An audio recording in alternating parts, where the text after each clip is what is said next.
Halo, Assalamualaikum warahmatullahi wabarakatuh. Perkenalkan, nama saya Muhammad Rahmatullah, salah satu mahasiswa dari Universitas Siberasia. Pada kesempatan kali ini, saya akan mencoba untuk menjelaskan atau mempresentasikan dari tugas add-on saya di sesi 7 tentang pengantar machine learning, yaitu regresi linear. Nah, presentasi kali ini saya gunakan untuk memenuhi sebagai salah satu syarat untuk mengerjakan ujian akhir semester mata kuliah data science ya. Oke. Sebelumnya perkenalkan, nama saya Muhammad Rahmatullah dengan NIM 24040101041 di kelas IF 403. Oke. Alasan saya memilih topik ini yaitu yang pertama adalah regresi linear itu merupakan salah satu konsep dasar yang fundamental ya, fundamental. Nah, regresi linear itu juga termasuk sebagai pintu masuk yang paling dasar ya dalam memahami machine learning, oke? Kemudian alasannya yang kedua yaitu topik pembahasan yang kita lakukan testing di sini yaitu tentang prediksi gaji ya berdasarkan pengalaman kerja, pendidikan, dan juga lokasi kotanya. Nah, pada kasus ini tuh sangat relevan sekali gitu, sangat relevan dengan permasalahan kita di dunia nyata ya atau sehari-hari. Jadi itulah alasan saya mengapa saya memilih topik di sesi 7 ini ya, pengantar machine learning regresi linear. Oke, lanjut. Pada step yang pertama, kita melakukan generate dan juga eksplorasi dataset atau IDE ya. Oke, untuk text code-nya seperti ini ya. Kita import semua tool-tool yang kita butuhkan terlebih dahulu ya. Di sini ada NumPy, Pandas, Matplotlib, PAP-plot, sama Seaborn ya. Oke, yang pertama kita generate dataset sintetisnya dulu. Kita random ya, oke. Jadi seperti ini ya untuk penulisan code-nya. Kita summon random dulu, membuat dataset sintetis sebanyak 300 ya. Jadi n ini jumlahnya sebanyak 300 menggunakan NumPy ya. Oke, kurang lebih seperti ini ya. Dengan choice kita ambil di sini ada Jakarta, ada Surabaya, dan juga Bandung ya. Oke, untuk pendidikannya ada di SMA 0 ini 0 ini SMA, 1 ini D3, kemudian untuk angka 2 ini S1 ya. Oke, kemudian selanjutnya yaitu berikut ini rumus dasar pembuatan target gaji ya. Oke, jadi misalnya seperti ini, kita kelompokkan atau kita kategorikan berdasarkan ada pengalaman, ada edukasi atau pendidikan, kemudian ada kota, dan juga ada variabel variabel gaji ya. Oke. Kemudian untuk yang kedua, di sini kita langsung visualisasikan ya. Jadi IDE singkat lah. Kita langsung visualisasikan berupa ini ya, scatter plot ya. Untuk text code-nya seperti ini, source code-nya. Kita summon scatter plot. Di sini saya mengambil contoh untuk plot pengalaman gaji versus gaji per kota ya. Nah, setelah kita masukkan code seperti ini, nanti kita run, hasilnya akan keluar seperti ini ya. Yang pertama itu ada shape dataset. Di sini 300 itu jumlah datasetnya. Kemudian 4 ini itu kategorinya ya. Jadi seperti itu. Lalu kemudian ada deskripsinya. Nah, ini deskripsi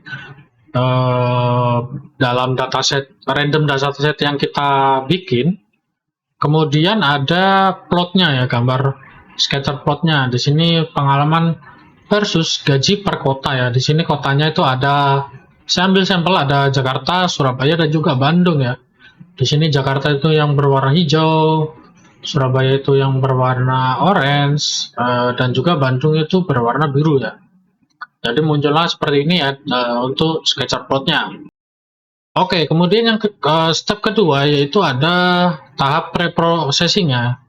Di tahap kedua ini, sebelum kita melatih model yang telah kita bikin, itu kita lakukan ini ya, kita kategorikan dulu ya. Jadi di sini tuh yang pertama itu ada one hot encoding kolom kota ya.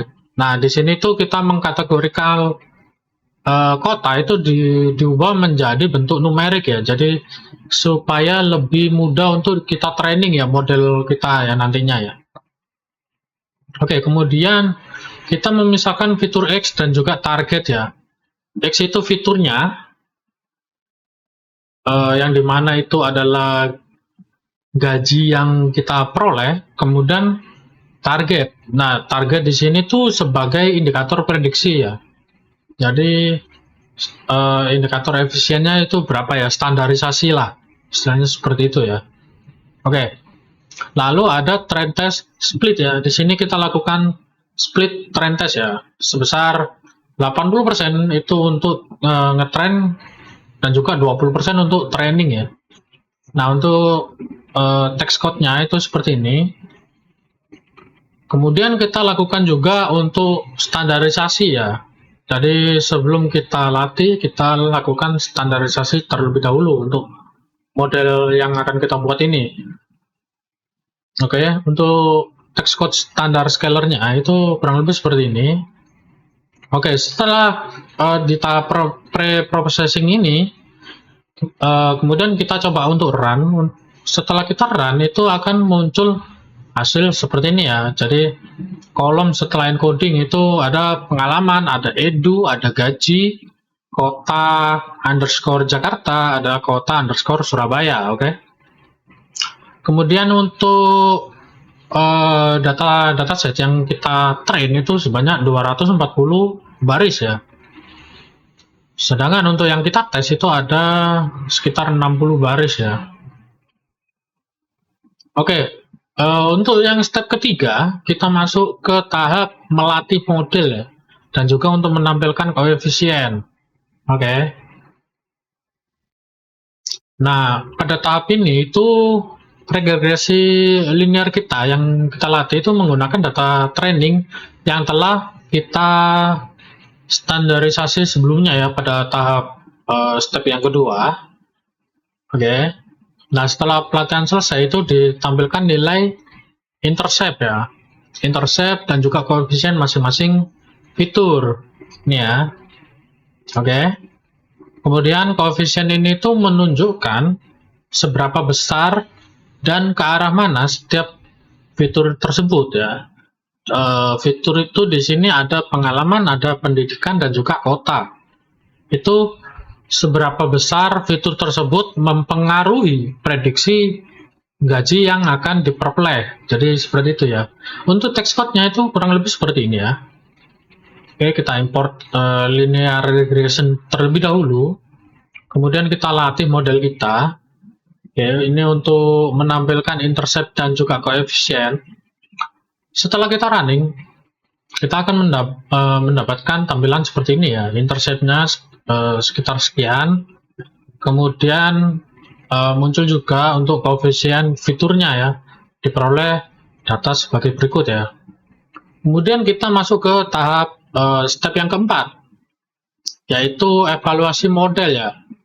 Nah, model itu setelah kita lakukan pelatihan, kita uji ya menggunakan data testing untuk mengukur seberapa baik performanya ya. Jadi sebelum kita publish itu kita uji terlebih dahulu ya.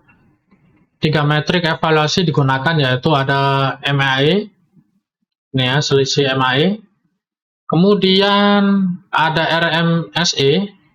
Oke, sorry, MAE itu merupakan rata-rata kesalahan yang absolut ya.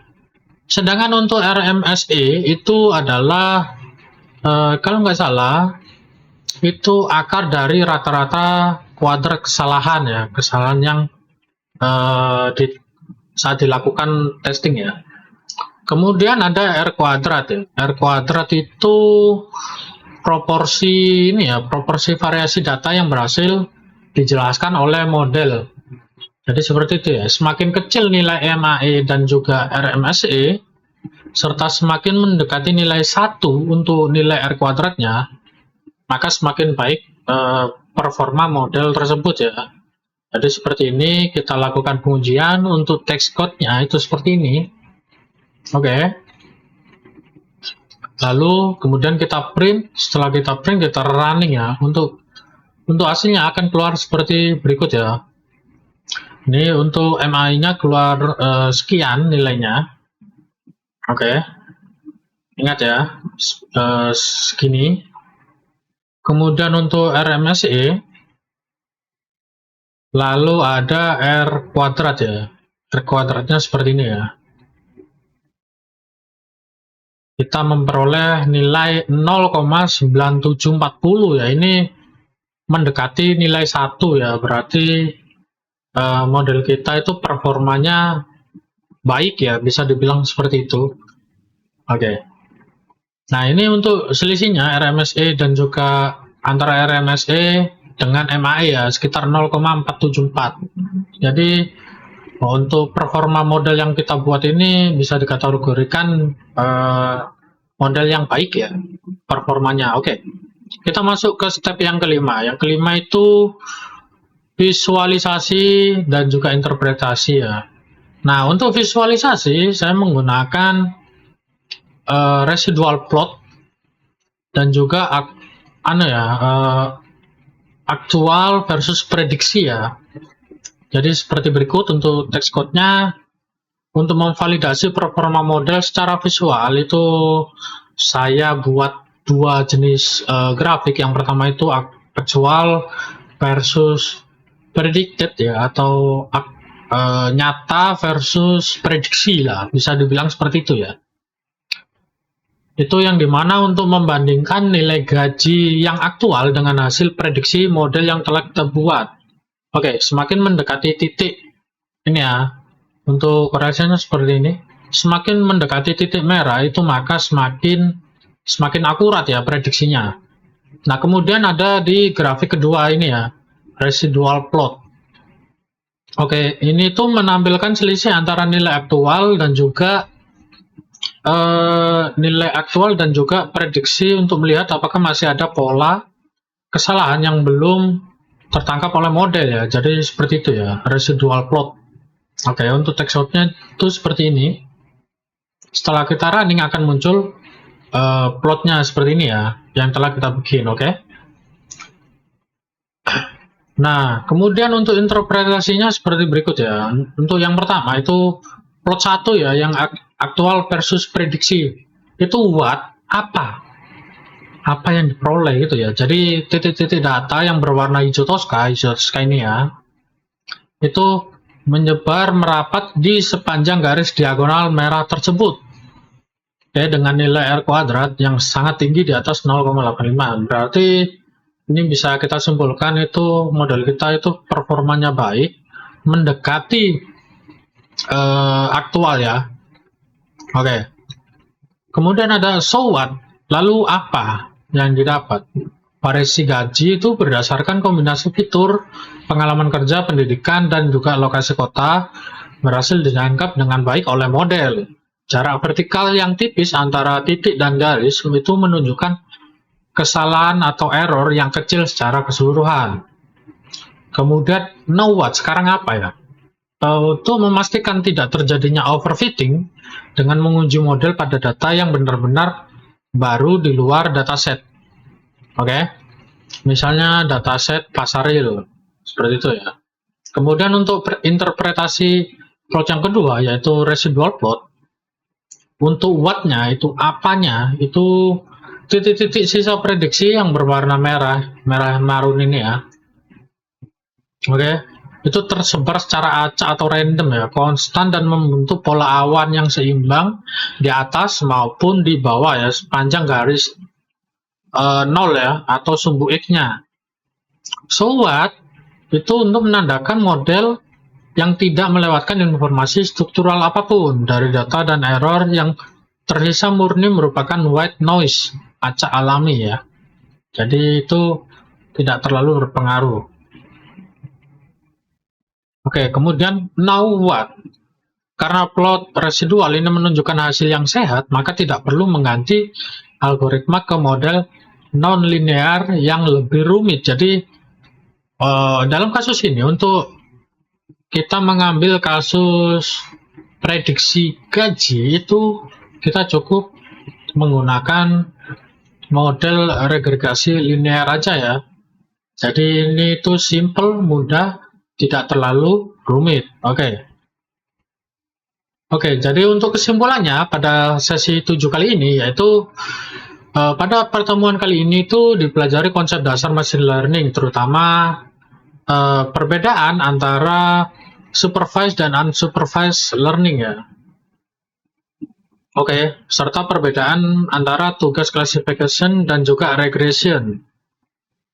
Serta fokus utama pada materi ini itu adalah penerapan regresi linear yang mencakup konsep koefisien regresi, cost function atau MSE, gradient descent, implementasi menggunakan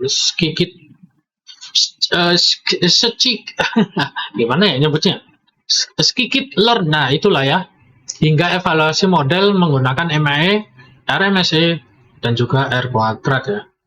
Regregasi linear itu terbukti menjadi model yang sederhana namun mudah untuk diinterpretasikan menjadi prediksi nilai kontinu ya, dengan catatan bahwa model ini tuh mengasumsikan hubungan linear antara variabel sehingga performa bisa menurun pada data yang bersifat non-linear atau lebih kompleks ya. Jadi kurang lebih seperti itu. Mungkin itu saja presentasi saya untuk kesempatan kali ini. Mohon maaf apabila terdapat kesalahan-kesalahan kata. Saya Muhammad Rahmatullah, pamit undur diri. Wassalamualaikum warahmatullahi wabarakatuh.